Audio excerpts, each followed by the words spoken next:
If you watch any video about moving to certain areas, it's usually them trying to convince you on why you should move to a certain city or their town. So today I wanted to break that mold a little bit and share with you the 7 reasons why you should not move to Lake Elsinore. I want to share with you what our clients are saying as they're moving away, or people who have bought there that have told us some of the regrets about living in Lake Elsinore. I want to share that with you so you can see the real side of things, not just the shiny side of someone trying to convince you to move to the area. I'm going to give you the honest truth about 7 things you need to consider before you move to Lake Elsinore. I think you're really going to enjoy this one. Stick with us all the way to the end. Thanks for tuning in. Let's get to it.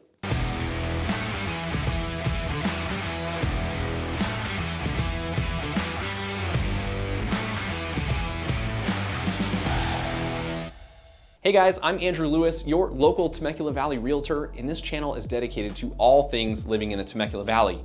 From new construction tours to neighborhood spotlights to new things coming here to the valley, I want you and your family to know exactly what it's like living here before you make the move.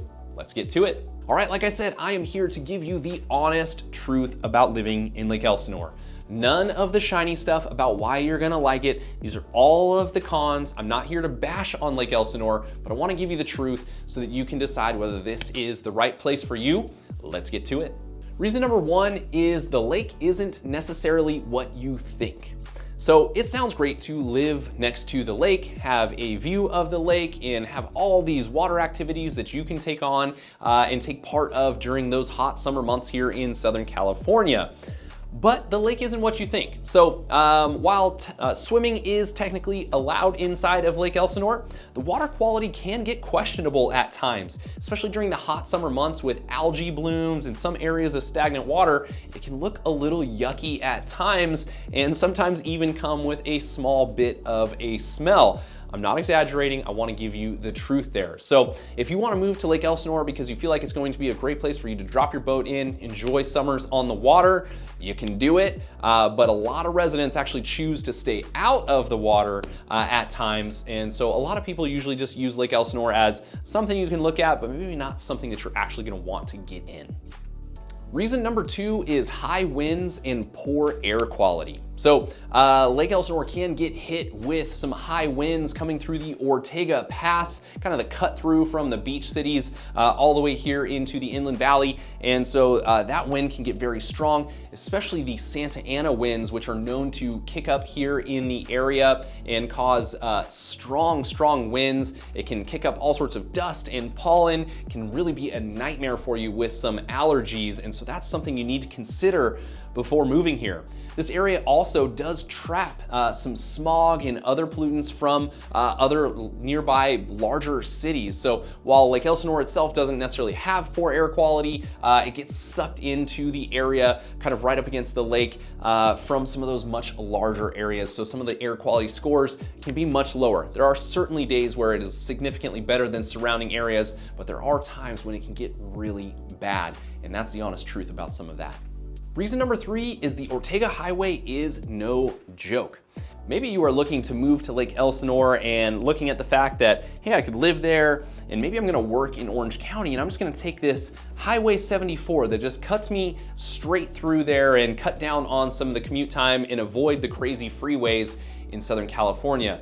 Well, let me tell you, Ortega Highway is known to be deadly. It is a winding road through the mountains. It's a beautiful and fun drive, but one small accident can back you up for hours on that road. And again, it's caused a lot of fatalities, a lot of accidents. It can be especially dangerous driving at night or during bad weather. And a lot of people move to Lake Elsinore thinking that that's a viable commute option.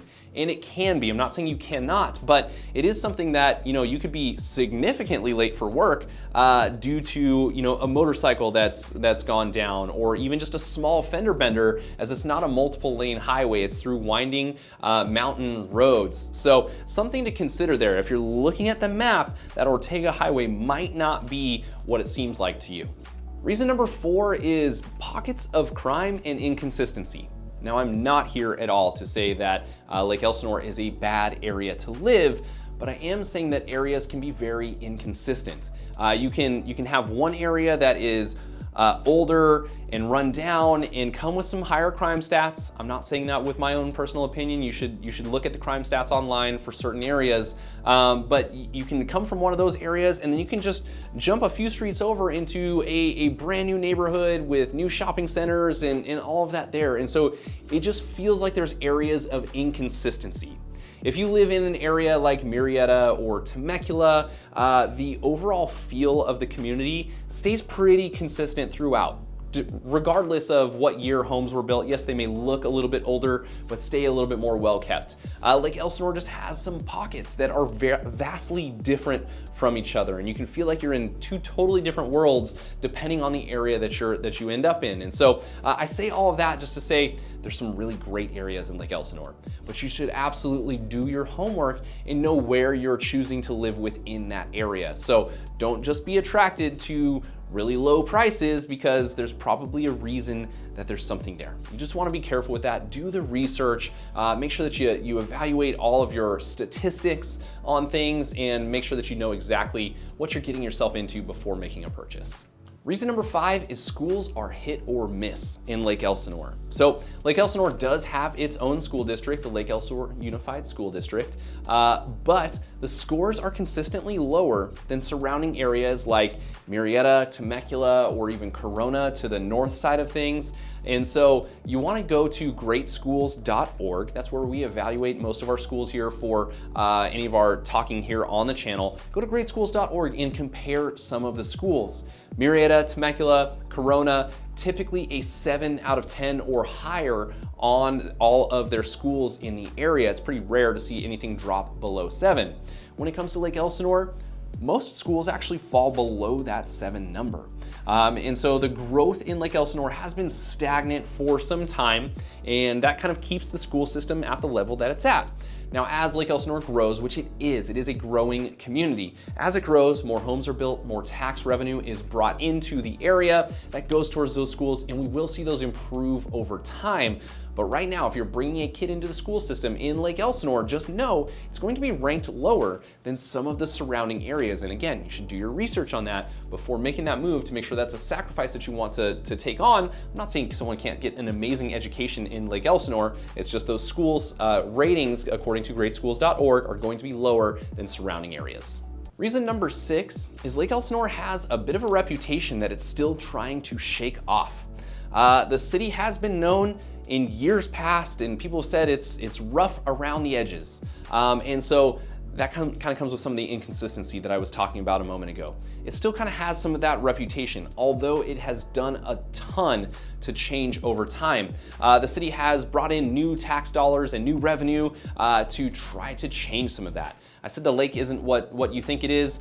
They're doing their best to clean it up and make it a lake that people want to visit and come to. And there's even, talks of inflatable water parks and all sorts of fun stuff that can be brought there, but they've got to do some work to clean things up. And then they're also working to bring in improved schools and shopping and some of those things. And those things are already there in place, but people just kind of have this idea about Lake Elsinore, like locals that have lived here for a really long time because they saw what it's been, and they really aren't paying attention to where it's going. So it does have a reputation. I think it's well on its way out of there, but that's just something to consider because that can impact resale value, right? If you're coming from an area, maybe you didn't know about Lake Elsinore, and so you're like, hey, this is a viable place to go, and it certainly is, but there's just some things that you want to consider that maybe might hurt it resale-wise. Maybe over time, this could be a great place for you to invest and put in money right now, and 10 years down the road, like all of that is shaken, and this is just the new thriving area, which it's on its way to being,